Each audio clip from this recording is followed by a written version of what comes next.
to other matters. Seal the doors, take off. Someone is on their way to Rwanda, but it's not quite as it seems.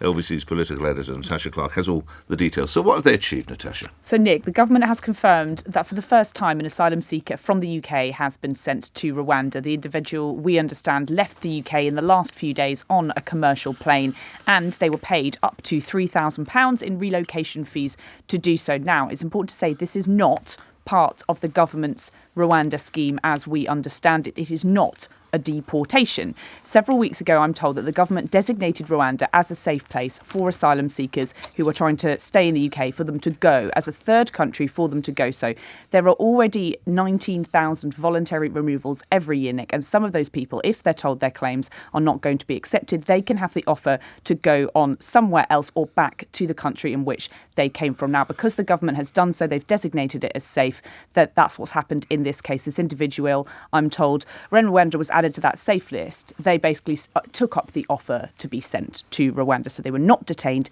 they were not forced to go. So Jacqueline McKenzie, she's the head of immigration and asylum law at Lee Day Solicitors, told LBC last night that the schemes were very different. This is not a removal as a result of the Rwanda Safety, Immigration and Asylum Act. And what we also know is that in the past few weeks, many people who either haven't had a decision on their asylum claim or had a refusal on an asylum claim were being telephoned by an organisation who said they were working for the Home Office and being offered these voluntary packages. So we understand he is from Africa, but not originally from Rwanda. The government says they are still planning for those first deportation flights to go to Rwanda in the coming weeks under the same migration and economic partnership. A government spokesperson said they are now able to send asylum seekers to Rwanda under that new deal. However, Labour say this is cynically timed. Announcement, Yvette Cooper said the Tories were so desperate to get a flight taken off that they've paid for someone to go.